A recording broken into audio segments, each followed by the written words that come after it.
ಶ್ರೀಗುರುಭ್ಯೋ ನಮಃ. ಹರಿ ಓಂ. ಯೋऽन्तಃ ಪ್ರವಿಶ್ಯ ಮಮ ವಾಚಮಿಮಾಂ ಪ್ರಸುಪ್ತಾಂ ಸಂಜೀವಯತ್ಯಖಿಲ ಶಕ್ತಿಧರಸ್ವಧಾಮ್ನಾ ಅನ್ಯಾಂಶ್ಚ ಹಸ್ತಚರಣಶ್ರವಣತ್ವಗಾದೀನ್ ಪ್ರಾಣಾನ್ ನಮೋ ಭಗವತೆ ಪುರುಷಾಯ ತುಭ್ಯಂ.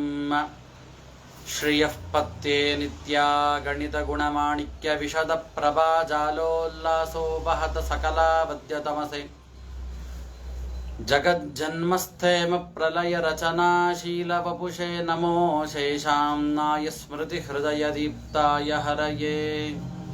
ಬುದ್ಧಿರ್ಬಲಂ ಯಶೋಧೈರ್ಯಂ ನಿರ್ಭಯತ್ವಮಲೋಗತ ಅಜಾಡ್ಯಂ ವಾಕ್ಪಟುತ್ವಂ ಚ ಹನುಮತ್ಸ್ಮರಣಾತ್ ಭವೇತ್. ಅರ್ಥಿಕಲ್ಪಿತಕಲ್ಪೋಯಂ ಪ್ರತ್ಯರ್ಥಿಗಜಕೇಸರಿ ವ್ಯಾಸತೀರ್ಥಗುರುರ್ಭೂಯಾದಸ್ಮದಿಷ್ಟಾರ್ಥಸಿದ್ಧಯೇ. ತಪೋ ವಿದ್ಯಾ ವಿರಕ್ತ್ಯಾದಿ ಸದ್ಗುಣೋಗಾಕರಾನಹಂ ವಾದಿರಾಜಗುರೂನ್ ವಂದೇ ಹಯಗ್ರೀವ ಪದಾಶ್ರಯಾನ್. ದುರ್ವಾದಿದ್ವಾಂತರವಯೇ ವೈಷ್ಣವೇಂದೀವರೇಂದವೇ ಶ್ರೀರಾಘವೇಂದ್ರ ಗುರವೇ ನಮೋತ್ಯಂತದಯಾಲವೇ. ಸುಷಮೀಂದ್ರಕರಾಬ್ಜೋತ್ತಂ ರಾಘವೇಂದ್ರ ಗುರುಪ್ರಿಯಂ ಸುಯತೀಂದ್ರ ಗುರುಂ ವಂದೇ ಮೂಲರಾಮಾರ್ಚನೆ ರತಂ. ಶ್ರೀಗುರುಭ್ಯೋ ನಮಃ. ಹರಿ ಓಂ. ಅಧುನಾ ಪೀಠದಲ್ಲಿ ವಿರಾಜಮಾನರಾದ ಹಾಗೂ ನನ್ನ ವಿದ್ಯಾಗುರುಗಳಾದಂತಹ ಪೂಜ್ಯ ಶ್ರೀ ಸುಬುಧೇಂದ್ರ ತೀರ್ಥ ಶ್ರೀಪಾದಂಗಳವರಿಗೆ ನನ್ನ ಅನಂತಾನಂತ ದಂಡ ಪ್ರಣಾಮಗಳನ್ನು ಸಲ್ಲಿಸುತ್ತಾ, ಹಾಗೂ ನನ್ನ ಮತ್ತೋರ್ವ ವಿದ್ಯಾಗುರುಗಳಾದಂತಹ ಪೂಜ್ಯ ಆಚಾರ್ಯರಿಗೂ ಕೂಡ ನನ್ನ ಅನಂತಾನಂತ ದಂಡ ಪ್ರಣಾಮಗಳನ್ನು ಸಲ್ಲಿಸುತ್ತಾ ಇಂದಿನ ಪ್ರವಚನವನ್ನು ಆರಂಭ ಮಾಡೋಣ. ಯಾವ ಅಧಿಕ ಮಾಸದ ಪ್ರಯುಕ್ತ ಯಾವ ಗಜೇಂದ್ರ ಮೋಕ್ಷದ ಕಥಾಶ್ರವಣವನ್ನು ನಾವೆಲ್ಲರೂ ಕೂಡ ನಿನ್ನೆಯಿಂದ ಮಾಡ್ತಾ ಇದ್ದೇವೆ. ಈ ಅಧಿಕ ಮಾಸದ ಬಗ್ಗೆ ಹೇಳ್ತಾ, ಯಾರು ಯಾವ ಆನಂದ ಪುರುಷೋತ್ತಮ ನಾಮಕನಾಗಿರ್ತಕ್ಕಂತಹ ಭಗವಂತನನ್ನ ಈ ಅಧಿಕ ಮಾಸದಲ್ಲಿ ಸೇವನೆ ಮಾಡ್ತಾರೋ ಅವರಿಗೆ ಭಗವಂತ ನಾವು ಎಷ್ಟು ಊಹೆಯನ್ನ ಮಾಡ್ತೇವೋ ಆ ಊಹೆಗೂ ಮೀರಿದಂತಹ ಒಂದು ಅನುಗ್ರಹವನ್ನ ಮಾಡ್ತಾನೆ. ಯಾಕೆ ಅಂತಂದರೆ, ನಾವು ಯಾವುದಾದರೂ ಒಂದು ಕಾರ್ಯವನ್ನ ಮಾಡಬೇಕಾದರೆ ಯಾವುದಾದರೂ ಒಂದು ಫಲದ ಅಪೇಕ್ಷೆಯನ್ನ ಪಟ್ಟೆ ನಾವು ಆ ಕಾರ್ಯವನ್ನ ಮಾಡ್ತೇವೆ. ಫಲದ ಅಪೇಕ್ಷೆ ಇಲ್ಲದೆ ದೇವತಾ ಕಾರ್ಯವನ್ನ ಮಾಡುವಂತಹ ವ್ಯಕ್ತಿಗಳು ತುಂಬಾ ವಿರಳ ಇದ್ದಾರೆ. ಇಲ್ಲ ಅಂತ ಹೇಳಲಿಕ್ಕೆ ಹೋಗೋದಿಲ್ಲ, ಆದರೆ ತುಂಬಾ ವಿರಳ. ಆದ್ದರಿಂದ ಯಾರು ಯಾವ ಬೇರೆ ಸಮಯದಲ್ಲಿಯೂ ಕೂಡ ನಿಷ್ಕಾಮ ಕರ್ಮವನ್ನೇನೆ ಮಾಡಬೇಕು ಅದು ಇಲ್ಲ ಅಂತ ಹೇಳಲಿಕ್ಕೆ ಹೋಗ್ತಾ ಇಲ್ಲ. ಆದರೆ ಈ ಅಧಿಕ ಮಾಸ ಬರುವುದು ತುಂಬಾ ಅಪರೂಪಕ್ಕೆ ನಮಗೆ ಅಧಿಕ ಮಾಸದ ಲಬ್ಧಿ ಇರುತ್ತೆ. ಅಂತಹ ಅಧಿಕ ಮಾಸದಲ್ಲಿಯೂ ಬೇರೆ ದಿನಗಳಲ್ಲಿ ಕೆಲಸ ಕಾರ್ಯಗಳಲ್ಲೇನೆ ನಮ್ಮ ಜೀವನವನ್ನು ನಾವು ಹೇಗೆ ಕಳೀತೇವೋ ಅದೇ ರೀತಿಯಾಗಿ ಯಾವ ಅಧಿಕ ಮಾಸದಲ್ಲಿಯೂ ಕೂಡ ಆ ಕೆಲಸ ಕಾರ್ಯಗಳೇ ಭಗವಂತನಿಗಿಂತಲೂ ಕೂಡ ಮುಖ್ಯವಾದದ್ದು ಆ ಕೆಲಸ ಕಾರ್ಯಗಳೇ ಅಂತ ನಾವೇನಾದರೂ ತಿಳಿದು ನಮ್ಮ ಕೆಲಸ ಕಾರ್ಯಗಳನ್ನೇ ನಾವು ಮಾಡಿದ್ವಿ ಅಂತಂದ್ರೆ ನಮ್ಮಂತ ಅಪರಾಧಿಗಳು ಬೇರೆ ಯಾರೂ ಕೂಡ ಇಲ್ಲ. ಯಾಕೆ ಈ ಮಾತನ್ನು ನಾನು ಹೇಳ್ತಾ ಇದ್ದೇನೆ ಅಂತಂದ್ರೆ, ಪ್ರತಿನಿತ್ಯವೂ ಕೂಡ ಕೆಲಸ ಕಾರ್ಯಗಳನ್ನ ನಾವು ಮಾಡ್ತೇವೆ. ಯಾವ ಕಾರಣಕ್ಕೋಸ್ಕರ ಕೆಲಸ ಕಾರ್ಯಗಳನ್ನು ಮಾಡ್ತೇವೆ ನಾವು ಅಂತಂದ್ರೆ, ನಮ್ಮ ದೇಹವನ್ನ ಸಂರಕ್ಷಣೆ ಮಾಡಿಕೊಳ್ಳುವುದಕ್ಕೋಸ್ಕರವಾಗಿ ನಾವು ಮಾಡ್ತಕ್ಕಂಥದ್ದು. ತಪ್ಪಿಲ್ಲ, ಮನುಷ್ಯರಾಗಿ ಹುಟ್ಟಿದ ಮೇಲೆ ಕೆಲವೊಂದು ಜವಾಬ್ದಾರಿಗಳು ಇದ್ದೇ ಇರುತ್ತೆ. ಆ ಜವಾಬ್ದಾರಿಗಳನ್ನು ನಾವು ಪೂರ್ಣಗೊಳಿಸಬೇಕು, ಇಲ್ಲ ಅಂತ ಹೇಳೋದಿಲ್ಲ. ಆದ್ರೆ ಆ ಜವಾಬ್ದಾರಿಗಳೇನೇ ಮುಖ್ಯವಾಗಿ ಇಟ್ಕೊಳ್ಬಾರದು. ಮುಖ್ಯ ಕಾರಣ ಭಗವಂತ. ಈ ಯಾವ ಮನುಷ್ಯ ರೂಪವನ್ನ, ಮನುಷ್ಯ ಜನ್ಮವನ್ನೇನೆ ಭಗವಂತ ನಮಗೆ ಕೊಡ್ಲಿಲ್ಲ ಅಂತಂದ್ರೆ ನಾವೇನಾದ್ರೂ ಮಾಡ್ಲಿಕ್ಕೆ ಆಗ್ತಾ ಇತ್ತಾ? ಏನನ್ನು ಕೂಡ ನಾವು ಮಾಡ್ಲಿಕ್ಕೆ ಆಗ್ತಾ ಇರಲಿಲ್ಲ. ಅಂತಹ ಒಳ್ಳೆಯ ಜೀವನವನ್ನ ಭಗವಂತ ನಮಗೆ ರೂಪಿಸಿ ಕೊಟ್ಟಿದ್ದಾನೆ. ಒಳ್ಳೆಯ ಕೆಲಸ ಕಾರ್ಯಗಳನ್ನ ಕೊಟ್ಟಿದ್ದಾನೆ. ನೋಡುವಂತಹ ಜನರು ಮರ್ಯಾದೆಯನ್ನು ಕೊಡುವುದಕ್ಕೋಸ್ಕರವಾಗಿ ಒಳ್ಳೆಯ ಮರ್ಯಾದೆಯನ್ನು ಭಗವಂತ ತಂದುಕೊಟ್ಟಿದ್ದಾನೆ. ಎಲ್ಲವೂ ಕೂಡ ಮಾಡಿದ್ದು ಭಗವಂತ. ಆದ್ರೆ ನಾವು ಮಾತ್ರ ನಮ್ಮ ದೇಹ ಪೋಷಣೆಗೋಸ್ಕರ ಮಾತ್ರ ನಮ್ಮ ಜೀವನವನ್ನು ನಾವು ಕಳಿತೇವೆ ಅಂತಂದ್ರೆ ಅದು ತುಂಬಾ ವ್ಯರ್ಥವಾಗತ್ತೆ. ಅಂತಹ ಕೆಲಸವನ್ನ ಯಾರೂ ಯಾವಾಗಲೂ ಮಾಡಬಾರದು. ಆದರೆ ಮಾಡದೇ ಇರುವುದಕ್ಕಾಗೋದಿಲ್ಲ, ಮಾಡಲೇಬೇಕು. ಆದ್ರಿಂದ ಈ ಎಲ್ಲಾ ಸಮಯದಲ್ಲಿಯೂ ಕೂಡ ಕೆಲಸವನ್ನ ಮಾಡ್ತಾನೆ ಇರ್ತೇವೆ. ಆದರೆ ಅಧಿಕ ಮಾಸದಂತಹ ಪರ್ವಕಾಲದ ಸಂದರ್ಭ, ಇಂತಹ ಸಂದರ್ಭದಲ್ಲಿಯೂ ಭಗವತ್ ಪ್ರೀತಿಗೋಸ್ಕರವಾಗಿ ಯಾವ ಕಾರ್ಯವನ್ನೂ ಕೂಡ ನಾವು ಮಾಡಲಿಲ್ಲ ಅಂತಂದ್ರೆ ನಮ್ಮ ಜೀವನ ಏನಿದೆ ಅದು ತುಂಬಾ ವ್ಯರ್ಥವಾಗಬೇಕಾಗತ್ತೆ. ಇಲ್ಲ ಮಾಡಲಿಕ್ಕೆ ನಮಗೆ ಶಕ್ತಿ ಇಲ್ಲ, ಧನ ಧಾನ್ಯಾದಿಗಳೆಲ್ಲವೂ ಕೂಡ ಬೇಕು. ಒಳ್ಳೆ ಶ್ರೀಮಂತರು ದಾನಾದಿಗಳನ್ನ ಮಾಡ್ತಾರೆ. ಆಚಾರ್ಯರೇ, ನಾವು ತುಂಬಾ ಕಡುಬಡವರಾಗಿದ್ದೇವೆ, ನಾವೇನೂ ಕೂಡ ಮಾಡಲಿಕ್ಕೆ ಆಗೋದಿಲ್ಲ ಅಂತ ನಿಮ್ಮಲ್ಲಿ ಸುಮಾರು ಜನರಿಗೆ ಪ್ರಶ್ನೆ ಬರ್ಬೋದು. ಆ ಪ್ರಶ್ನೆಗಳಿಗೂ ಕೂಡ ಶಾಸ್ತ್ರ ಉತ್ತರ ಕೊಟ್ಟಿದೆ. ನೀವೇನು ಒಳ್ಳೊಳ್ಳೆಯ ಬಂಗಾರವನ್ನ ದೇವರಿಗೆ ಅಧಿಕ ಮಾಸದಲ್ಲಿ ಭಗವತ್ ಪ್ರೀತಿಗೋಸ್ಕರ ಸಮರ್ಪಣೆ ಮಾಡಿ ಅಂತ ಹೇಳಲಿಲ್ಲ. ಒಂದೆಷ್ಟು ಸಮಯಗಳ ಕಾಲ ಒಂದು ಪ್ರವಚನವನ್ನ ಕೇಳಿದರೂ ಸಾಕು. ಅಷ್ಟು ಸಮಯವಿಲ್ವಾ? ಒಂದೇ ಒಂದು ತುಳಸಿ ದಳವನ್ನ ಭಗವಂತನಿಗೆ ಸಮರ್ಪಣೆ ಮಾಡಿದರೆ ಸಾಕು. ಒಂದೇ ಒಂದಿಷ್ಟು ಸಕ್ಕರೆಯನ್ನ ಭಗವಂತನಿಗೆ ಸಮರ್ಪಣೆ ಮಾಡಿದ್ರೂ ಸಾಕು. ಒಂದಿಷ್ಟು ಹಾಲನ್ನ ಸಮರ್ಪಣೆ ಮಾಡಿದರೂ ಸಾಕು. ಎಲ್ಲವನ್ನೂ ಒಳ್ಳೆ 33 ಅಪೂಪ ದಾನಾದಿಗಳನ್ನು ಎಲ್ಲವನ್ನೂ ಕೂಡ ಮಾಡಬೇಕು ಅಂತ ಶಾಸ್ತ್ರ ಹೇಳಿದೆ. ಮಾಡಿದರೆ ಒಳ್ಳೆಯ ಪುಣ್ಯದ ಪ್ರಾಪ್ತಿ ಅನ್ನೋದು ನಮಗೆ ಆಗತ್ತೆ. ಆದ್ರೆ ಅಷ್ಟೂ ಕೂಡ ಮಾಡಲಿಕ್ಕೆ ಯಾರಿಗೆ ಶಕ್ತಿ ಇರೋದಿಲ್ವೋ ಅವ್ರು ಏನೂ ಕೂಡ ಮಾಡೋದು ಬೇಕಾಗಿಲ್ಲ. ಅವರು ಕುಳಿದಂತಹ ಕಡೆಯೇನೆ ಇವಾಗಿನ ಸಾಮಾಜಿಕ ಜಾಲತಾಣಗಳಿಂದ ನಾವು ಏನನ್ನ ಬೇಕಾದ್ರೂ ನಾವು ಮಾಡ್ಬೋದು. ಆದ್ರಿಂದ ನಾವು ಕುಳಿತಂತಹ ಕಡೆಯೇನೆ ದೇವರ ಕಥಾಶ್ರವಣವನ್ನ ಮಾಡಿಸ್ಲಿಕ್ಕೋಸ್ಕರ ಸುಮಾರು ಎಲ್ಲಾ ಜನರು ಕೂಡ ಉಪನ್ಯಾಸಾದಿಗಳನ್ನೆಲ್ಲವನ್ನೂ ಕೂಡ ಮಾಡ್ತಾ ಇದ್ದಾರೆ. ಇಂತಹ ಉಪನ್ಯಾಸಾದಿಗಳನ್ನ ಕೇಳಿದರೂ ಕೂಡ ಭಗವಂತನಿಗೆ ಪ್ರೀತಿ ಉಂಟಾಗತ್ತೆ.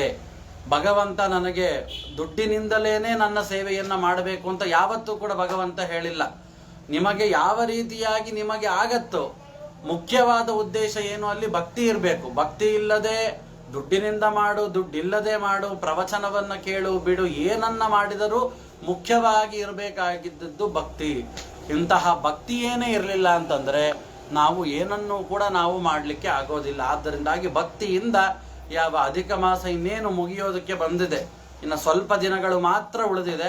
ಆದ್ರಿಂದ ಇಷ್ಟು ಸ್ವಲ್ಪ ದಿನಗಳಾದರೂ ಕೂಡ ನಮ್ಮ ಕೈಯಲ್ಲಿ ಎಷ್ಟಾಗತ್ತೋ ಅಷ್ಟು ಯಾವ ಭಗವಂತನ ಸೇವೆಯನ್ನ ನಾವು ಮಾಡಬೇಕು ಅಂತ ತಿಳಿಸ್ತಾ ಇಂದಿನ ಉಪನ್ಯಾಸವನ್ನ ಆರಂಭ ಮಾಡ್ತಾ ಇದ್ದೇನೆ.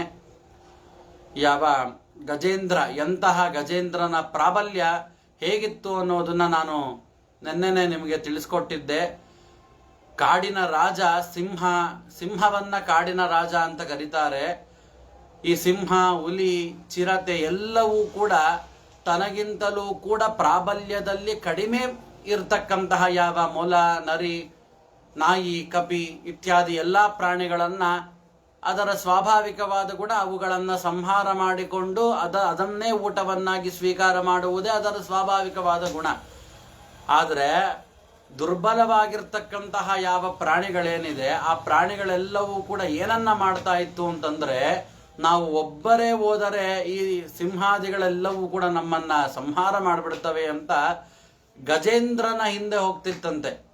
ಅಲ್ಲ, ಗಜೇಂದ್ರನು ಕೂಡ ಸಿಂಹಕ್ಕಿಂತಲೂ ಕೂಡ ಪ್ರಾಬಲ್ಯದಲ್ಲಿ ಕಡಿಮೆ ಅಲ್ಲ. ಆದ್ರೆ ಗಜೇಂದ್ರನಿಗೆ ಅಂತಹ ಶಕ್ತಿ ಹೇಗೆ ಬಂತು ಅಂತ ಕೇಳಿದರೆ, ಯಾವ ಗಜೇಂದ್ರನೇನಿದ್ದಾನೆ, ಈ ಗಜೇಂದ್ರ ಕೇವಲ ಆನೆ ಅಲ್ಲ. ಹಿಂದಿನ ಜನ್ಮದಲ್ಲಿ ಅವನು ಇಂದ್ರದ್ಯುಮ್ನ ರಾಜನಾಗಿದ್ದ. ಪಾಂಡ್ಯ ದೇಶದಲ್ಲಿ ಇಂದ್ರದ್ಯುಮ್ನ ರಾಜನಾಗಿ ಅವನು ಇದ್ದ. ಒಂದು ಪ್ರಾರಬ್ಧ ಕರ್ಮ ವಶಾತ್ ಶಾಪದಿಂದ ಅವನು ಆನೆಯಾಗಿ ಹುಟ್ಟಿದ್ದು. ಅದರಿಂದಾಗಿ ವಿಶೇಷವಾಗಿ ಭಗವಂತನ ಮೇಲೆ ಭಕ್ತಿ ಇತ್ತು ಅವನಿಗೆ. ಆದ್ರಿಂದ ಅವನಿಗೆ ಅಷ್ಟೊಂದು ವಿಶೇಷವಾದ ಒಂದು ಪ್ರಾಬಲ್ಯ ಅನ್ನೋದು ಅವನಿಗೆ ಇತ್ತು. ಆದ್ರಿಂದ ಅವನನ್ನ ಮುಂದು ಮಾಡಿಕೊಂಡು ಉಳಿದೆಲ್ಲ ಜನರು, ಉಳಿದೆಲ್ಲ ಪ್ರಾಣಿಗಳು ಕೂಡ ಬರ್ತಿತ್ತಂತೆ. ನಿನ್ನೆ ನಾವು ಕೇಳಿದ್ವಿ, 1000 ವರ್ಷಗಳವರೆಗೂ ಯಾವ ಗಜೇಂದ್ರ ಯುದ್ಧ ಮಾಡ್ತಾನಂತೆ. ಯುದ್ಧ ಅಂದ್ರೆ ಏನು, ಬಿಡಿಸಿಕೊಳ್ಳೋದಕ್ಕೆ ಯತ್ನ, ಪರಸ್ಪರ ಯುದ್ಧ ಅಲ್ಲ. ಇಲ್ಲಿ ಮೊಸಳೆ ಹಿಡಿದು ಬಿಟ್ಟಿದೆ ಕಾಲು, ಆ ಯಾವ ಕಾಲನ್ನ ಅದು ಬಿಡ್ತಾ ಇಲ್ಲ. ಅದಕ್ಕೋಸ್ಕರವಾಗಿ ಬಿಡಿಸ್ಕೊಳ್ಳೋದಕ್ಕೋಸ್ಕರವಾಗಿ 1,000 ವರ್ಷ ಒದ್ದಾಡ್ತಾ ಇದ್ದಾನೆ. 1,000 ವರ್ಷಗಳು ಕಳೆದಿದೆ. ಅಲ್ಲ, ಭಗವಂತನ ಮೇಲೆ ಭಕ್ತಿ ಇತ್ತು ಅಂತ ಹೇಳ್ತಾ ಇದ್ದೀರಾ, ಅವಾಗಲೇನೆ ಅವನು ಸ್ತೋತ್ರವನ್ನ ಮಾಡಿಬಿಡ್ಬೋದಾಗಿತ್ತಲ್ಲ. ಇನ್ನ 1,000 ವರ್ಷಗಳು ಕಳಿತು, ಆದರೂ ಕೂಡ ಇನ್ನೂ ಯಾಕೆ ಅವನು ಭಗವಂತನ ಮೇಲೆ ಸ್ತೋತ್ರ ಮಾಡಿಲ್ಲ ಅಂತ ನಮಗೆಲ್ಲರಿಗೂ ಕೂಡ ಪ್ರಶ್ನೆ ಬರುತ್ತೆ. ಅದಕ್ಕೆ ಶಾಸ್ತ್ರ ಉತ್ತರ ಕೊಡತ್ತೆ. ನೋಡ್ರಿ, ಪ್ರಾರಬ್ಧ ಕರ್ಮ ಅನ್ನೋದು ಯಾರನ್ನೂ ಕೂಡ ಬಿಡೋದಿಲ್ಲ. ಹಿಂದೆ ನಾವು ಸುಮಾರು ಪಾಪ ಕಾರ್ಯಗಳನ್ನೆಲ್ಲವನ್ನೂ ಕೂಡ ಮಾಡಿರ್ತೇವೆ. ಯಾರೋ ಒಬ್ಬ ಸ್ವಾಮಿಗಳ ಗುರುಗಳ ಒಂದು ಉಪದೇಶವನ್ನ ಕೇಳಿ ಹಿಂದೆ ಮಾಡಿದ್ದೆಲ್ಲವನ್ನೂ ಕೂಡ ಬಿಟ್ಟು ಇವಾಗ ದೇವರ ಪೂಜೆ, ದೇವರ ಸ್ತೋತ್ರಗಳ ಪಾರಾಯಣ, ದೇವರ ಸೇವೆ, ಅರ್ಚನೆ, ಶ್ರವಣ, ಮನನ, ನಿಧಿಧ್ಯಾಸನ ಇವುಗಳಲ್ಲೇನೆ ನಿರತರಾಗಿರ್ತೇವೆ. ಇವಾಗಿನ ನಮ್ಮ ಮುಖವನ್ನ ನೋಡಿದಾಗ ಎಂತಹ ಸಜ್ಜೀವಿ ಇವನು ಅಂತ ಜನರಿಗೆ ಅನ್ಸತ್ತೆ. ಆದ್ರೆ ಒಂದಿಷ್ಟು ವರ್ಷಗಳ ಕೆಳಗಡೆ ನಾವು ಹೇಗಿದ್ವಿ ಅನ್ನೋದನ್ನ ನೋಡಿದಾಗ ಅವರಿಗೆ ಗೊತ್ತಾಗತ್ತೆ, ಇಂತಹ ಪಾಪಿಷ್ಟನಾದ ವ್ಯಕ್ತಿ ಇವಾಗ ಏನೋ ದೇವರ ಒಂದು ಅನುಗ್ರಹದಿಂದ ಸಜ್ಜೀವಿಯಾಗಿದ್ದಾನೆ ಅಂತ ಹೇಳ್ತಾರೆ. ಅದೇ ರೀತಿಯಾಗಿ ಗಜೇಂದ್ರನಿಗೂ ಕೂಡ ಪಾಪಕರ್ಮ ಅನ್ನೋದು ಗಜೇಂದ್ರನನ್ನು ಕೂಡ ಬಿಡ್ಲಿಲ್ಲ. ಆ ದೇವರ ಪೂಜೆಯನ್ನ ಮಾಡಬೇಕಾದರೆ ಮುಂದೆ ಬರುತ್ತೆ ಇದರ ಕತೆ. ದೇವರ ಪೂಜೆಯನ್ನ ಇಂದ್ರದ್ಯುಮ್ನ ರಾಜನಾಗಿದ್ದಾಗ ದೇವರ ಪೂಜೆಯನ್ನ ಮಾಡಬೇಕಾದ್ರೆ ಋಷಿಗಳು ಬಂದಾಗಲೂ ಕೂಡ ಅವರಿಗೆ ಎದ್ದು ನಿಂತುಕೊಳ್ಳಿಲ್ಲ.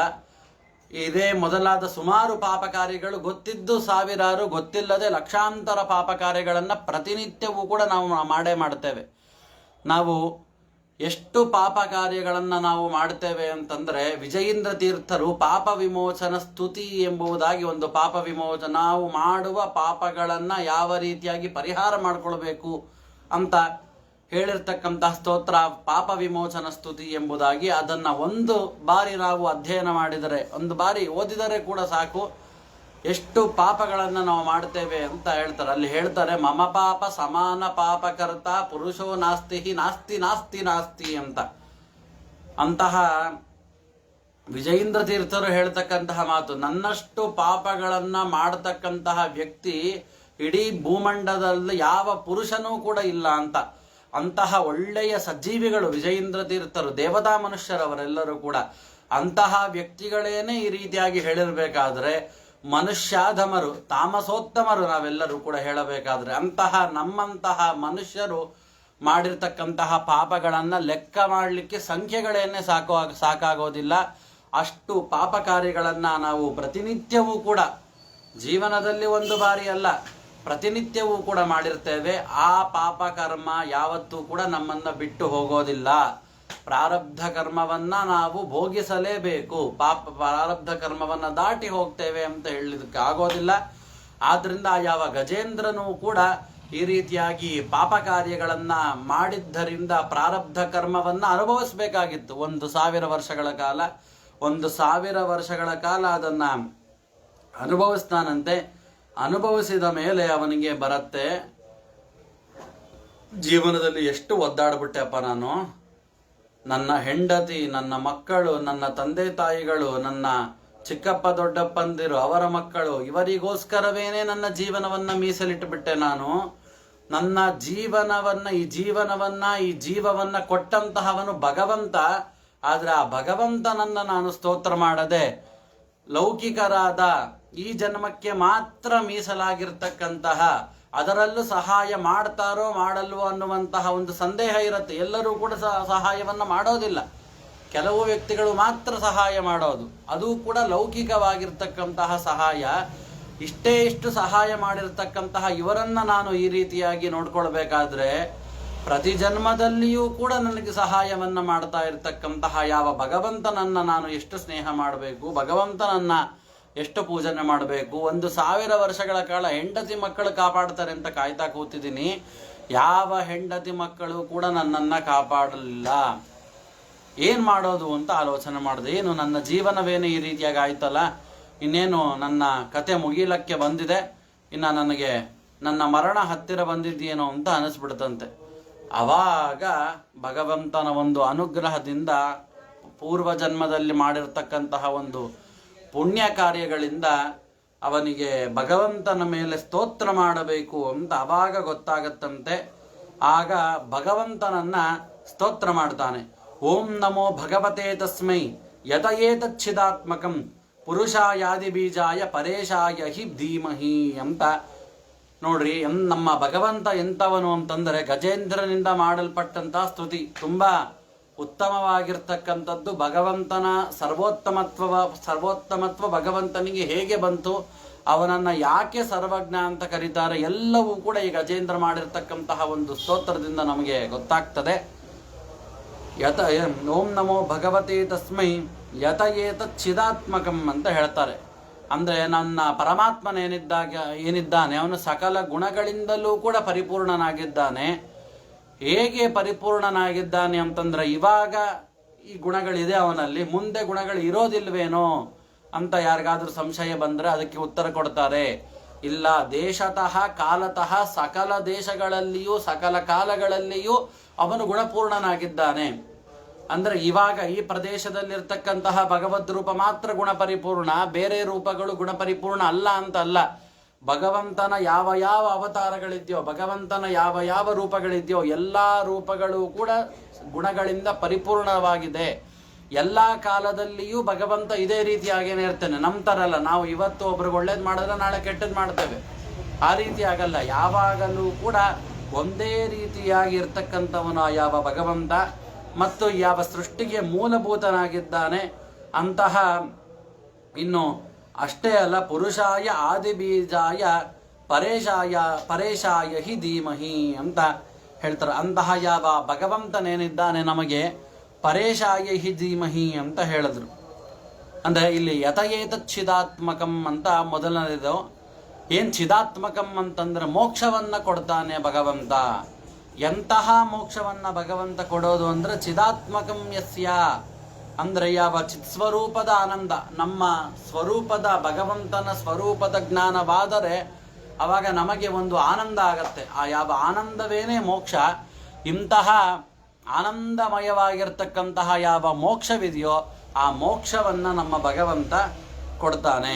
ಇನ್ನೂ ಅಷ್ಟೇ ಅಲ್ಲ, ಎಂತಹವನು ಆ ಭಗವಂತ ಅಂತಂದ್ರೆ ಯಸ್ಮಿನ್ನಿದಂ ಯತಶ್ಚೇದಂ ಏನೇದಂ ಯೈದಂ ಸ್ವಯಂ ಯೋಸ್ಮಾತ್ ಪರಸ್ಮಾಚ್ಚ ಪರಸ್ತಂ ಪ್ರಪದ್ಯೆ ಸ್ವಯಂ ಭುವಂ ಅಂತ ಹೇಳ್ತಾರೆ. ನೋಡ್ರಿ, ಈ ಯಾವ ಪ್ರಪಂಚದ ಸೃಷ್ಟಿಯನ್ನ ಯಾರು ಮಾಡ್ತಾರೋ ಮತ್ತು ಸ್ಥಿತಿ, ಅಂದ್ರೆ ಸೃಷ್ಟಿಯನ್ನ ಹುಟ್ಟಿಸಿ ಬಿಟ್ಟುಬಿಟ್ರೆ ಆಗೋದಿಲ್ಲ. ಪ್ರಪಂಚವನ್ನ ಹುಟ್ಟಿಸಬೇಕು, ಪ್ರಪಂಚವನ್ನ ನಿಯಮನೆ ಮಾಡಬೇಕು, ಪ್ರಪಂಚದ ಸಂಹಾರವನ್ನ ಮಾಡಬೇಕು. ಈ ಮೂರೂ ಕೂಡ ಮಾಡುವ ಅಧಿಕಾರ ಇಡೀ ಪ್ರಪಂಚದಲ್ಲಿ ಯಾರಿಗೆ ಇರೋದು ಅಂತಂದ್ರೆ ಕೇವಲ ಭಗವಂತನಿಗೆ ಮಾತ್ರ ಇರೋದು. ಭಗವಂತನಿಗೆ ಬಿಟ್ಟು ಬೇರೆ ಯಾರಿಗೂ ಕೂಡ ಇಂತಹ ಒಂದು ಸ್ವಾತಂತ್ರ್ಯ ಅನ್ನೋದು ಯಾರಿಗೂ ಕೂಡ ಇಲ್ಲ. ಇನ್ನು ಅಷ್ಟೇ ಅಲ್ಲ, ಯೋಸ್ಮಾತ್ ಪರಸ್ಮಾಚ್ಚ ಪರಸ್ತಂ ಅಂತಂದ್ರು. ಅಂದ್ರೆ ಪ್ರಪಂಚ ಅನ್ನೋದು ಎರಡು ರೀತಿಯಾದಂತಹ ಪ್ರಪಂಚ ಇದೆ. ಚೇತನಾತ್ಮಕವಾದ ಪ್ರಪಂಚ, ಅಚೇತನಾತ್ಮಕವಾದಂತಹ ಪ್ರಪಂಚ. ಚೇತನ ಅಂತಂದ್ರೆ ಜೀವರೆಲ್ಲರೂ ಇರುವಂತಹ ಪ್ರಪಂಚ. ಅಚೇತನಾತ್ಮಕವಾದದ್ದು ಅಂದ್ರೆ ಜೀವ ಇಲ್ಲದೆ ಇರುವಂತಹ ಜಡ, ಕೇವಲ ಜಡಮಯವಾಗಿರ್ತಕ್ಕಂತಹ ಪದಾರ್ಥಗಳಿರ್ತಕ್ಕಂಥದ್ದು. ಈ ಎರಡನ್ನೂ ಕೂಡ ಅವನು ನಿಯಮನೆ ಮಾಡ್ತಾನೆ. ಅಂತಹ ಒಂದು ವಿಶೇಷವಾದ ಶಕ್ತಿ ಅನ್ನೋದು ಯಾವ ನಮ್ಮ ಭಗವಂತನಿಗೆ ಇದೆ. ಇನ್ನು ಎಷ್ಟು ಅವನ ಮಹಾತ್ಮೆ ಎಂಥದ್ದು ಅಂತಂದ್ರೆ ಯಸ್ವಾತ್ಮನೀದಂ ನಿಜಮಾಯಯಾರ್ಪಿತಂ ಕ್ವಚಿದ್ವಿಭಾತಂ ಕ್ವಚತತ್ತಿರೋಹಿತಂ ಅವಿದ್ಧದೃಕ್ ಸಾಕ್ಷುಭಯಂ ತದೀಕ್ಷತೆ ಸ ಆತ್ಮ ಮೂಲೋ ವತುಮಾಂ ಪರಾತ್ಪರಃ ಅಂತ ಹೇಳ್ತಾರೆ. ನೋಡ್ರಿ, ಪ್ರಳಯ ಕಾಲ ಬರುತ್ತೆ. ಪ್ರಳಯ ಕಾಲ ಬಂದಾಗ ಭಗವಂತ ಏನ್ ಮಾಡ್ತಾನೆ ಅಂತಂದ್ರೆ ಸ್ವೇಚ್ಛೆಯಿಂದ ತನ್ನ ಉದರದಲ್ಲಿ ಇಡೀ ಪ್ರಪಂಚವನ್ನ ಇಟ್ಕೊಂಡಿರ್ತಾನೆ. ನೋಡ್ರಿ, ಪ್ರಳಯ ಕಾಲದಲ್ಲಿ ಪ್ರಪಂಚದ ಜ್ಞಾನ ಅನ್ನೋದು ಯಾರಿಗೂ ಕೂಡ ಆಗೋದಿಲ್ಲ. ಆದರೆ ಭಗವಂತನಿಗೆ ಪ್ರಳಯ ಕಾಲದಲ್ಲಿಯೂ ಭಗವಂತನಿಗೆ ಪ್ರಪಂಚದ ಜ್ಞಾನ ಅನ್ನೋದು ಇರುತ್ತೆ. ಹೇಗೆ ಪ್ರಳಯ ಕಾಲದಲ್ಲೂ ಭಗವಂತನಿಗೆ ಪ್ರಪಂಚದ ಜ್ಞಾನ ಹೇಗಿರುತ್ತೆ ಅಂತಂದ್ರೆ ಅದಕ್ಕೆ ಅವನನ್ನು ಹೇಳಿದ್ದು ಸಕಲ ಲೋಕವನ್ನು ನಿಯಮನೆ ಮಾಡ್ತಕ್ಕಂತಹ ವ್ಯಕ್ತಿ, ಸರ್ವಜ್ಞ, ಸರ್ವೋತ್ಕೃಷ್ಟ ಅಂತ ಸುಮ್ಮನೆ ಹೇಳಿರ್ತಕ್ಕಂಥ ಹೆಸರುಗಳಲ್ಲ. ಇನ್ನ ಅಷ್ಟೇ ಅಲ್ಲ, ಸೃಷ್ಟಿ ಮಾಡ್ತಾರೆ ಆಮೇಲೆ ಪ್ರಳಯವಾದ ನಂತರ ಸೃಷ್ಟಿಯನ್ನ ಮಾಡ್ತಾರೆ. ಸೃಷ್ಟಿಯನ್ನ ಮಾಡಬೇಕಾದ್ರೂ ಕೂಡ ನಮ್ಮೆಲ್ಲ ಯಾರ ಜೀವಿಗಳಿಗೂ ಕೂಡ ಪ್ರಪಂಚದ ಜ್ಞಾನ ಇರೋದಿಲ್ಲ. ಜಾಗ್ರತ್ ಕಾಲದಲ್ಲಿ ಮಾತ್ರ ಜೀವಿಗಳಿಗೆ ಇರೋದು, ಸುಷುಪ್ತಿ ಅವಸ್ಥೆಯಲ್ಲಿಯೂ ಇರೋದಿಲ್ಲ, ಸೃಷ್ಟಿಯಾಗುವಂತಹ ಅವಸ್ಥೆಯಲ್ಲೂ ಇರೋದಿಲ್ಲ. ಪ್ರಳಯ ಕಾಲದಲ್ಲಂತೂ ನಾವು ಇರೋದೇ ಇಲ್ಲ. ಅದರಿಂದಾಗಿ ಆವಾಗ ಪ್ರಪಂಚದ ಜ್ಞಾನ ಅನ್ನೋದು ಬರಲಿಕ್ಕೆ ಸಾಧ್ಯವೇನೇ ಇಲ್ಲ. ಆದರೆ ಸೃಷ್ಟಿಕಾಲದಲ್ಲಾಗಲಿ, ಯಾವ ಸುಷುಪ್ತಿ ಕಾಲದಲ್ಲಾಗಲಿ, ಜಾಗ್ರತ್ ಕಾಲದಲ್ಲಾಗಲಿ, ಪ್ರಳಯ ಕಾಲದಲ್ಲಾಗಲಿ, ಯಾವ ಕಾಲವನ್ನಾದರೂ ಇಟ್ಕೊಳ್ರಿ, ಎಲ್ಲ ಕಾಲದಲ್ಲಿಯೂ ಕೂಡ ಭಗವಂತನಿಗೆ ಪ್ರಪಂಚದ ಜ್ಞಾನ ಅನ್ನೋದು ಇದ್ದೇ ಇರುತ್ತೆ. ಅಂತಹ ವಿಶೇಷವಾದಂತಹ ಒಂದು ಮಹಾತ್ಮೆ ಅನ್ನೋದು ನಮ್ಮ ಭಗವಂತನದು. ಇನ್ನು ಅಷ್ಟೇ ಅಲ್ಲ, ಆ ಯಾವ ಭಗವಂತನ ಮಹಾತ್ಮ್ಯವನ್ನು ಅದೇ ರೀತಿಯಾಗಿ ಮುಂದೆ ತಿಳಿಸ್ಕೊಡ್ತಾರೆ. ಕಾಲೇನ ಪಂಚತ್ವ ಮಿತೇಶು ಕೃತ್ಸ್ನಶೋ ಲೋಕೇಶು ಲೀನೇಶು ಚ ಸರ್ವಹೇತುಷು ತಮಸ್ತದಾಸೀತ್ ಗಹನಂ ಗಭೀರಂ ಎಷ್ಟಸ್ಯ ಪಾರೇಭಿ ವಿರಾಜತೆ ವಿಭುಹು ಅಂತ ಹೇಳ್ತಾರೆ. ನೋಡ್ರಿ, ಈ ಎಲ್ಲ ನಾವು ಕಾಣತಕ್ಕಂತಹ ಲೋಕಗಳೇನಿದೆ, ಈ ಎಲ್ಲ ಲೋಕಗಳು ಕೂಡ ಪಂಚಭೂತಗಳಿಂದ ಉತ್ಪನ್ನವಾದಂತಹದ್ದು. ಎಲ್ಲ ಲೋಕಗಳು ಕೂಡ ಅಂದರೆ ಈ ಎಲ್ಲ ಪಂಚಭೂತದಿಂದ ಜನ್ಯವಾಗಿರತಕ್ಕಂತಹ ಲೋಕ ಪ್ರಳಯ ಆದಾಗ ಪುನಃ ಪಂಚಭೂತಾತ್ಮಕವಾಗಿರುತ್ತೆ. ಕೊನೆಗೆ ಪ್ರಳಯವಾಗಿರ್ತಕ್ಕಂತಹ ಸಂದರ್ಭದಲ್ಲಿ ಯಾವುದೂ ಕೂಡ ಇರೋದಿಲ್ಲ. ಯಾವುದಿರುತ್ತೆ ಅಂದರೆ ತಮಸ್ತದಾಸೀತ್ ಗಹನಂ ಗಭೀರಂ. ದುರ್ಗಾದೇವಿಯು ಅಭಿಮಾನಿಯಾಗಿರ್ತಕ್ಕಂತಹ ಯಾವ ತಮಸ್ಸೇನಿದೆ, ಆ ತಮಸ್ಸು ಮಾತ್ರ ಆ ಯಾವ ಪ್ರಳಯ ಕಾಲದಲ್ಲಿ ಇರುತ್ತೆ. ಅಂತಹ ಸಮಯದಲ್ಲಿಯೂ ಕೂಡ ಪ್ರಪಂಚದ ಆಚೆಯಲ್ಲಿ ಭಗವಂತ ಕಂಗೊಳಿಸ್ತಾ ಇರ್ತಾನಂತೆ. ಅಂತಹ ಭಗವಂತನ ಬಗ್ಗೆ ನಾನು ನಿಮಗೆ ಏನು ಹೇಳಿ, ಅಭಿವಿರಾಜತೆ ವಿಭುಹು, ವಿಶೇಷವಾಗಿ ಆ ಯಾವ ಭಗವಂತ ಕಂಗೊಳಿಸ್ತಾ ಇರ್ತಾನೆ. ಈ ರೀತಿಯಾಗಿ ನಯಸ್ಯ ದೇವ ಋಷಯಃ ಪದಂ ವಿದುರ್ ಜಂತುಃ ಪುನಃ ಕೋರ್ಹತಿ ಗಂತು ಮೀರುತುಂ ಯಥಾ ನಟಸ್ಯ ಕೃತಿಭಿರ್ವಿಚೇಷ್ಟತೋ ದುರತ್ಯಯಾನು ಕ್ರಮಣ ಸಮಾವತು ಅಂತ ಹೇಳ್ತಾರೆ. ನೋಡ್ರಿ, ನಯಸ್ಯ ದೇವ ಋಷಯಃ ಪದಂ ವಿದುಹು, ನಮ್ಮನ್ನು ತಗೊಳ್ಳೇ ಇಲ್ಲ ಇಲ್ಲಿ. ಭಗವಂತನ ಸ್ವರೂಪವನ್ನ ತಿಳಿಯೋದಕ್ಕೆ ದೇವತೆಗಳಾಗ್ಲಿ ಋಷಿಗಳಾಗ್ಲಿ ಯಾರೂ ಕೂಡ ಪೂರ್ತಿಯಾಗಿ ತಿಳಿಯೋದಕ್ಕೆ ಆಗೋದೇ ಇಲ್ಲ. ಅಂತಹ ವ್ಯಕ್ತಿಗಳೇನೆ ತಿಳಿಯೋದಕ್ಕೆ ಆಗಲಿಲ್ಲ ಅಂತಂದ್ರೆ ಅಧಮರಾದಂತಹ, ಮಂದರಾಗಿರ್ತಕ್ಕಂತಹ, ಮೂಢರಾಗಿರ್ತಕ್ಕಂತಹ ನಾವಾದರೂ ಕೂಡ ಯಾವ ಭಗವಂತನ ಮಹಿಮೆಯನ್ನು ನಾವು ಏನು ತಿಳಿಯೋದಕ್ಕೆ ಆಗತ್ತೆ? ಏನೂ ಕೂಡ ಆಗೋದಿಲ್ಲ. ಯಾಕೆ ಅವನನ್ನು ತಿಳಿಯೋದಕ್ಕೆ ಆಗೋದಿಲ್ಲ ಅಂದರೆ, ಒಂದೊಂದು ಅವತಾರಗಳಲ್ಲಿ ಒಂದೊಂದು ಮಹಿಮೆ ಒಂದು. ಈ ಮಹಿಮೆ ತಿಳಿತೀರ, ಆ ಮಹಿಮೆ ತಿಳಿತೀರ, ಮಹಿಮೆಗಳನ್ನು ಲೆಕ್ಕ ಇಡ್ಲಿಕ್ಕೆ ಆಗೋದಿಲ್ಲ. ನೋಡ್ರಿ, ಒಂದು ದೃಷ್ಟಾಂತ ಕೊಡ್ತಾರೆ. ಯಥಾ ನಟಸ್ಯ ಕೃತಿಭಿರ್ವಿಚೇಷ್ಟತೋ ದುರತ್ಯಯಾನ ಕ್ರಮಣ ಸಮವತು. ಒಬ್ಬ ಚಲನಚಿತ್ರದ ನಟ ಇರ್ತಾನೆ. ಅವನನ್ನ ಚಲನಚಿತ್ರದಲ್ಲಿ ಬಿಟ್ಟು ಬೇರೆ ಕಡೆ ಅವನನ್ನ ನಾವು ನೋಡಲಿಲ್ಲ ಅಂತ ತಿಳ್ಕೊಳ್ರಿ, ಅವನ ನಿಜವಾದ ಸ್ವರೂಪ, ನಿಜವಾದ ಅವನ ಬಣ್ಣ ಏನು ಅಂತ ನಮಗೆ ಗೊತ್ತೇ ಆಗೋದಿಲ್ಲ. ಚಲನಚಿತ್ರದಲ್ಲಿ ಇರ್ತಕ್ಕಂತಹದ್ದು ಒಂದೊಂದರಲ್ಲಿ ಒಂದೊಂದು ರೀತಿಯಾಗಿ ಅವನು ಇರ್ತಾನೆ. ಅವನ ನಿಜವಾದ ಸ್ವರೂಪವನ್ನು ಯಾವ ರೀತಿಯಾಗಿ ನಾವು ಅರ್ಥ ಮಾಡಿಕೊಳ್ಳಿಕ್ಕೆ ಆಗೋದಿಲ್ವೋ, ಚಲನಚಿತ್ರಗಳಿಂದ ಹೊರಗಡೆ ಬಾರದೆ ಕೇವಲ ಚಲನಚಿತ್ರದಲ್ಲಿ ಯಾವ ರೀತಿಯಾಗಿ ನಾವು ಅವನ ನಿಜ ಸ್ವರೂಪವನ್ನು ತಿಳಿಯೋದಕ್ಕೆ ಆಗೋದಿಲ್ವೋ, ಅದೇ ರೀತಿಯಾಗಿ ಭಗವಂತನ ಬಗ್ಗೆಯೂ ಕೂಡ ಅವನ ನಿಜ ಸ್ವರೂಪವನ್ನ ಅವನ ಜ್ಞಾನವಿಲ್ಲದೆ ನಾವು ಅರ್ಥ ಮಾಡಿಕೊಳ್ಳೋದಕ್ಕೆ ಆಗೋದಿಲ್ಲ. ಆದ್ರಿಂದ ಇಂತಹ ಭಗವಂತನ ಸ್ವರೂಪವನ್ನ ಸಾಕ್ಷಾತ್ಕಾರ ಮಾಡ್ಕೊಳ್ಬೇಕಂದ್ರೆ ನಾವೇನ್ ಮಾಡಬೇಕು ಅಂತಂದ್ರೆ, ಎಲ್ಲ ವಿಷಯ ಪದಾರ್ಥಗಳಲ್ಲಿ ನಮ್ಮ ಆಸಕ್ತಿಯನ್ನ ಬಿಟ್ಟು ಒಳ್ಳೆಯ ವ್ರತ ನಿಯಮಗಳನ್ನು ಪಾಲನೆ ಮಾಡಬೇಕು. ಯಾವಾಗ ವ್ರತ ನಿಯಮಗಳನ್ನು ಪಾಲನೆ ಮಾಡ್ತೇವೋ ನಮ್ಮ ಅಂತಃಕರಣವು ಶುದ್ಧೀಕರಿಸತ್ತೆ. ಯಾವಾಗ ಶುದ್ಧೀಕರಿಸತ್ತೋ ಆವಾಗ ಶುದ್ಧ ಅಂತಃಕರಣಗಳುಳ್ಳವರಾಗ್ತೇವೆ ನಾವು. ಯಾವಾಗ ನಮಗೆ ಶುದ್ಧ ಅಂತಃಕರಣ ಬರುತ್ತೋ ಆವಾಗ ಭಗವಂತನ ಅನುಗ್ರಹವನ್ನು ತಿಳಿಯೋದಕ್ಕೆ ನಮಗೆ ಅಧಿಕಾರ ಬರುತ್ತೆ. ಅದರಿಂದ ಪ್ರತಿ ಯಾವಾಗಲೂ ಕೂಡ ನಾವು ಇದರ ಪ್ರಯತ್ನದಲ್ಲೇನೆ ನಾವು ಇರಬೇಕು. ಇನ್ನು ಅಷ್ಟೇ ಅಲ್ಲ, ನವಿದ್ಯತೆ ಯಸ್ಯ ಚ ಜನ್ಮ ಕರ್ಮವ ನನಾಮರೂಪೆ ಗುಣದೋಷ ಏವವ ತಥಾಪಿ ಲೋಕಸ್ಯ ಚ ಸಂಭವಾಯ ಯಸ್ವಮಾಯಯ ತಾನ್ಯನುಕೂಲ ಮೃಚ್ಛತಿ ಅಂತ ಹೇಳ್ತಾರೆ. ನಮ್ಮೆಲ್ಲರ ಜನ್ಮ ಪ್ರಾರಬ್ಧ ಕರ್ಮಾಧೀನವಾಗಿ ನಮ್ಮ ಜನ್ಮ. ಹಿಂದೆ ಪುಣ್ಯಕರ್ಮವನ್ನ ಮಾಡಿದ್ರೆ ಒಳ್ಳೆಯ ಜನ್ಮ, ಪಾಪ ಕರ್ಮವನ್ನ ಮಾಡಿದ್ರೆ ಕೀಳು ಜನ್ಮ. ಈ ರೀತಿಯಾಗಿ ನಮ್ಮ ಜನ್ಮಗಳಾಗತ್ತೆ. ಆದ್ರೆ ಯಾವ ಭಗವಂತನಿಗೆ ಯಾವ ಅವತಾರಗಳೇನಾಗತ್ತೆ, ಯಾವುದೂ ಕೂಡ ಕರ್ಮಾಧೀನವಾಗಿರ್ತಕ್ಕಂತಹ ಅವತಾರ ಅವನು ಮಾಡೇ ಇಲ್ಲ. ಇನ್ನು ಅಷ್ಟೇ ಅಲ್ಲ, ನನಾಮರೂಪೇ ಗುಣದೋಷ ಏವವ. ಅವನ ಹೆಸರಲ್ಲಿ ಯಾವ ದೋಷಗಳು ಕೂಡ ಇಲ್ಲ. ಹೆಸರಿನಲ್ಲಿ ದೋಷ ಏನು ಅಂತಂದರೆ ಅದನ್ನು ಶಾಸ್ತ್ರ ತಿಳಿಸ್ಕೊಡತ್ತೆ ನೋಡ್ರಿ. ಒಬ್ಬರಿಗೆ ದೇವದತ್ತ ಅಂತ ಹೆಸರಿಟ್ಟಿರ್ತಾರೆ. ದೇವದತ್ತ ಅಂದರೆ ಒಳ್ಳೆಯ ವೈದಿಕವಾದ ನಾಮ. ಬ್ರಾಹ್ಮಣರಲ್ಲಿ ಇರುವಂತಹ ವ್ಯಕ್ತಿಗಳು ಇಡುವಂತಹ ನಾಮ ಅದು. ಯಾರಿಗೋ ಒಬ್ಬನಿಗೆ ದೇವದತ್ತ ಅಂತ ಹೆಸರನ್ನು ಇಟ್ಟಿರ್ತೇವೆ. ದೇವರಂದ್ರೆ ಏನು ಅಂತ ಗೊತ್ತಿಲ್ಲ, ದೇವರನ್ನು ಸ್ತೋತ್ರ ಹೇಗೆ ಮಾಡಬೇಕು ಅಂತಲೂ ಗೊತ್ತಿಲ್ಲ. ಅದೇ ರೀತಿಯಾಗಿ ನಮ್ಮ ಎಲ್ಲರ ಹೆಸರಿಗೂ ನಾವು ಮಾಡತಕ್ಕಂತಹ ಕೆಲಸಗಳಿಗೂ ಸಂಬಂಧವೇ ಇರೋದಿಲ್ಲ. ನಮ್ಮ ಹೆಸರು ನೋಡಿದ್ರೆ ಒಳ್ಳೆಯ ವೈದಿಕ ನಾಮ ಇರುತ್ತೆ, ಮಾಡ್ತಕ್ಕಂತಹ ಕೆಲಸಗಳನ್ನು ನೋಡಿದ್ರೆ ದುಷ್ಕರ್ಮಗಳನ್ನೇ ಮಾಡ್ತಾ ಇರ್ತೇವೆ. ಅದರ ಭಗವಂತನ ಹೆಸರುಗಳೇನಿದೆ, ಭಗವಂತನ ಹೆಸರುಗಳು ಯಾವುದು ಕೂಡ ಸುಮ್ಮನೆ ಬಂದಿದ್ದಲ್ಲ. ಅವನಲ್ಲಿ ಇರ್ತಕ್ಕಂತಹ ಮಹಿಮೆಗೂ ಅವನ ಹೆಸರಿಗೂ ಕೂಡ ಸಂಪೂರ್ಣ ಸಾಮ್ಯತೆ ಇರುತ್ತೆ. ನಮ್ಮಂತೆ ಅಲ್ಲ, ಅಂತಹ ಹೆಸರನ್ನ ಪಡೆದಿರ್ತಕ್ಕಂಥವನವನು ಅನೇಕ ರೂಪವನ್ನು ತಾಳ್ತಾನೆ. ವಿಚಿತ್ರವಾಗಿರ್ತಕ್ಕಂತಹ ಲೀಲೆಯನ್ನು ತೋರ್ತಾನೆ. ಇಂತಹ ಅತ್ಯದ್ಭುತವಾದಂತಹದ್ದು ಅವನ ರೂಪ ಎಂಥದ್ದು ಅಂತಂದ್ರೆ ಯಾವಾಗಲೂ ಕೂಡ ಸ್ವಪ್ರಕಾಶವಾಗಿದೆ ಮತ್ತು ಸ್ವತಂತ್ರವಾದಂತಹದ್ದು ಅವನ ರೂಪ. ಯಾರ ಮನಸ್ಸಿಗೂ ಕೂಡ ಗೋಚರನಾಗೋದಿಲ್ಲ. ಅಂತಹ ಅದ್ಭುತವಾಗಿರ್ತಕ್ಕಂತಹ ಮಹಿಮೆ ಅನ್ನೋದು ಅವನಿಗೆ ಇದೆ.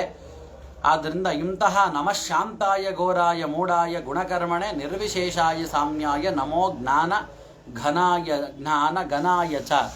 ಜ್ಞಾನ ಘನ ಅಂದರೆ ಜ್ಞಾನದ ಸಮೂಹನೇ ಅವನು. ಕೇವಲ ಜ್ಞಾನ ಅಲ್ಲ, ಜ್ಞಾನದ ಸಮೂಹ.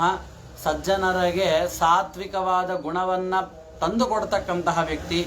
ಇಂತಹ ಯಾವ ಭಗವಂತನಿಗೆ ನಾನು ನಮಸ್ಕಾರ ಮಾಡ್ತೇನೆ ಅಂತ ಹೇಳ್ತಾ, ನಮೋ ನಮಸ್ತೆ ಖಿಲಕಾರಣಾಯ ನಾರಾಯಣಾಯಾರ್ಥಿ ವಿನಾಶನಾಯ ಸರ್ವಾಗಮಾಮ್ನಾಯ ಮಹಾರ್ಣವಾಯ ನಮೋಪವರ್ಗಾಯ ಪರಾಯಣಾಯ.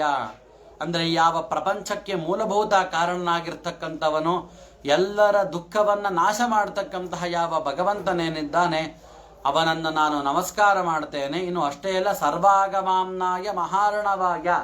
ಎಲ್ಲ ನದಿಗಳು ಕೂಡ ಸಮುದ್ರವನ್ನ ಯಾವ ರೀತಿಯಾಗಿ ಸೇರ್ತದೋ ಅದೇ ರೀತಿಯಾಗಿ ಎಲ್ಲ ಶಾಸ್ತ್ರಗಳು, ಭಗವಂತನನ್ನ ತಿಳಿಸಿಕೊಡ್ತಕ್ಕಂತಹ ಶಾಸ್ತ್ರಗಳು ತುಂಬಾ ಇದೆ.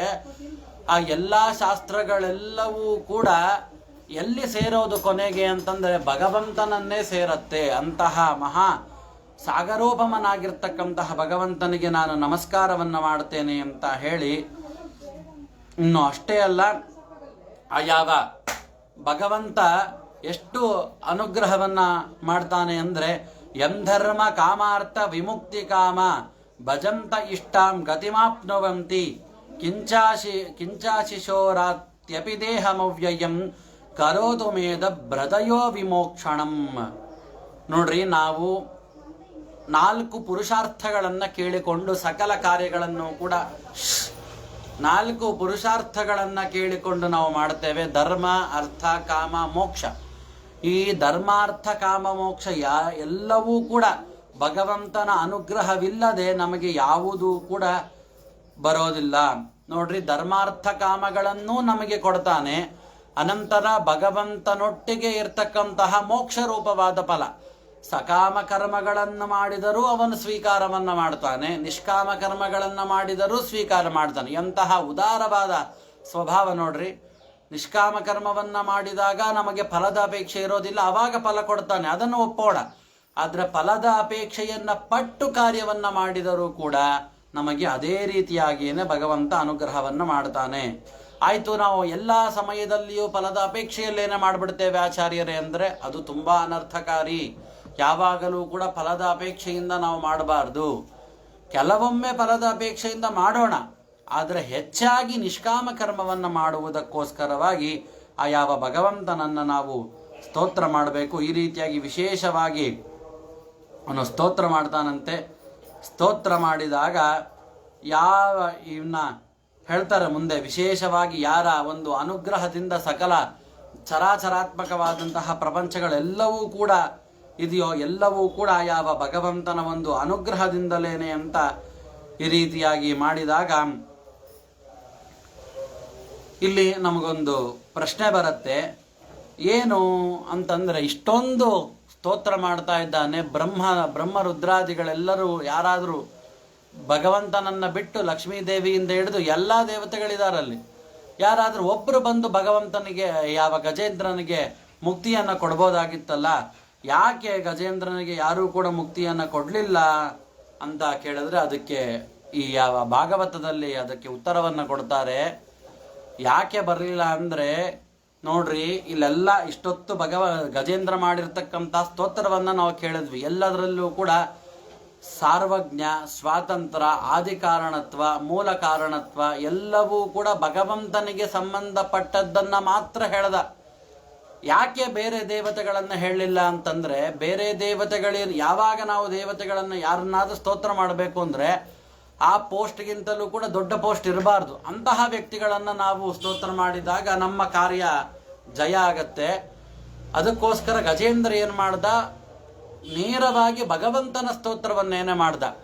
ಲಕ್ಷ್ಮ್ಯಾದಿಗಳನ್ನು ಮಾಡಿದಾಗ ಅವರು ಬಾರದೇ ಇದ್ದರೆ ಪುನಃ ಭಗವಂತನ ಸ್ತೋತ್ರವನ್ನು ಮಾಡಬೇಕು.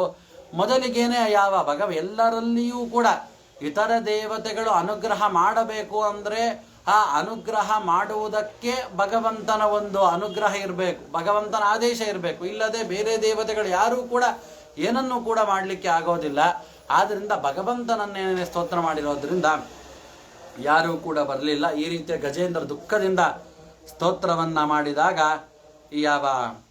ಯಾವ ಭಗವಂತನೇನಿದ್ದಾನೆ, ಯಾವ ತಾಪಸನಾಮಕನಾದಂತಹ ಮನುರೂಪವನ್ನ ಧರಿಸಿ ಯಾವ ಗಜೇಂದ್ರನ ಹತ್ತಿರ ಬರ್ತಾನಂತೆ. ಗರುಡಾರೂಢನಾಗಿ ಬಂದಾಗ ನೋಡ್ರಿ, ನಾವು ಎಷ್ಟೇ ತೊಂದರೆಯಲ್ಲಿದ್ದರೂ, ಎಷ್ಟೇ ಆಯಾಸವಾದರೂ ಭಗವಂತನ ಸೇವನೆ, ಭಗವಂತನನ್ನ ಸೇವಿಸುವುದನ್ನ ನಾವು ಯಾವತ್ತೂ ಕೂಡ ಬಿಡಬಾರದು. ಅದಕ್ಕೆ ಉತ್ತಮನಾದ ದೃಷ್ಟಾಂತ ಗಜೇಂದ್ರನೇನೆ. ನೋಡ್ರಿ, ಸೋಂತಸ್ಸರಸ್ಯುರುಬಲೇನ ಗೃಹೀತ ಆರ್ತೋ ದೃಷ್ಟ್ವಾ ಗುರುತ್ಮತಿ ಹರಿಂಕ ಉಪಾತ್ತ ಚಕ್ರಂ ಉತ್ಕ್ಷಿಪ್ಯ ಸಾಂಬುಜಕರಂ ಗಿರಿಮಾಹ ಕೃಚ್ರಾಂ ನಾರಾಯಣ ಅಖಿಲ ಗುರೋ ಭಗವನ್ ನಮಸ್ತೆ. ಯಾವ ಮೊಸಳೆ ಅವನ ಕಾಲನ್ನು ಹಿಡಿದು ತುಂಬಾ ದುಃಖವನ್ನ ಪಟ್ಟಿರ್ತಾನೆ. ದುಃಖವನ್ನು ಪಟ್ಟಿದ್ದಾಗ ಗರುಡಾರೂಢನಾಗಿರ್ತಕ್ಕಂತಹ ಭಗವಂತ ಬಂದಾಗ ಅವನು ಸುಮ್ಮನೆ ನಿಂತು ಬಿಡ್ಲಿಲ್ಲಂತೆ. ಇಷ್ಟೊತ್ತು ಸ್ತೋತ್ರ ಮಾಡಿದೆ, ಇನ್ನೇನು ಭಗವಂತ ಬಂದ ನನ್ನನ್ನು ರಕ್ಷಣೆ ಮಾಡ್ತಾನೆ, ನಾನು ಇನ್ನೇನು ಶ್ರಮವನ್ನು ಪಡೋದು ಬೇಡ ಅಂತ ಅನ್ಕೊಳ್ಳಿಲ್ಲಂತೆ. ನೋಡ್ರಿ, ಸೋಂತಸ್ ಅರಸ್ಯುರುಬಲೇನ, ಎಲ್ಲಾ ಶ್ರಮಗಳು ಹೊಟ್ಟೋಗಿತ್ತು ಅವನಿಗೆ. ಎಲ್ಲಾ ಶ್ರಮಗಳು ಹೋಗಿದ್ದರೂ ಕೂಡ ತುಂಬಾ ಬಲವನ್ನ ಹಾಕಿ, ಅವನಿಗೆ ಶಕ್ತಿ ಏನೇ ಇಲ್ಲ, ಇರುವಂತಹ ಶಕ್ತಿಯಿಂದ ಆ ಸರೋವರದಲ್ಲಿರ್ತಕ್ಕಂತಹ ಒಂದು ಕಮಲ ಪುಷ್ಪವನ್ನ ತೆಗೆದುಕೊಂಡು, ಸ್ವಾಮಿ ಈ ಸಮಯದಲ್ಲಿ ನನಗೆ ಇದಕ್ಕಿಂತಲೂ ಕೂಡ ಮಿಗಿಲಾದ ಸೇವೆಯನ್ನ ಮಾಡಲಿಕ್ಕೆ ಆಗೋದಿಲ್ಲ ಅಂತ ಆ ಯಾವ ಪುಷ್ಪವನ್ನ ಸಮರ್ಪಣೆ ಮಾಡ್ತಾರಂತೆ. ಸಮರ್ಪಣೆ ಮಾಡಿ ನಾರಾಯಣ ಅಖಿಲ ಗುರು ಭಗವನ್ ನಮಸ್ತೆ ಅಂತ ಈ ರೀತಿಯಾಗಿ ನಮಸ್ಕಾರವನ್ನ ಮಾಡ್ತಾನೆ. ನೋಡ್ರಿ, 1000 ವರ್ಷಗಳ ಕಾಲ ಅವನು ಕಷ್ಟವನ್ನ ಪಟ್ಟಿದ್ದರೂ ಭಗವಂತನ ಒಂದು ಅಪರೋಕ್ಷ ಆದಾಗ, ಭಗವಂತನ ಅವತಾರವಾದಾಗ ಪುಷ್ಪವನ್ನ ಸಮರ್ಪಣೆ ಮಾಡ್ದ. ನಾವು ಸಣ್ಣ 1-2-3 ತಾಸುಗಳು ಪೂಜೆ ಮಾಡಿಯೇನೆ ಸುಸ್ತಾಗಿ ಹೋಗಿದೆ, ನಮಗೆ ಅದನ್ನು ಕೊಡಿ ಇದನ್ನು ಕೊಡಿ ಅಂತ ಕೇಳ್ತೇವೆ. ಆದ್ರೆ 1000 ವರ್ಷಗಳ ಕಾಲ ಅವನು ಕಷ್ಟವನ್ನ ಪಟ್ಟಿದ್ದರೂ ಭಗವಂತ ಬಂದಾಗ ತನ್ನ ಕೈಯಲ್ಲಿ ಆ ಕ್ಷಣದಲ್ಲಿ, ಆ ಸಂದರ್ಭದಲ್ಲಿ ಎಷ್ಟು ಸೇವೆಯನ್ನ ಮಾಡಲಿಕ್ಕೆ ಆಗತ್ತೋ ಅಷ್ಟು ಸೇವೆಯನ್ನು ಕೂಡ ಈ ಯಾವ ಗಜೇಂದ್ರ ಮಾಡಿದ್ದಾನೆ.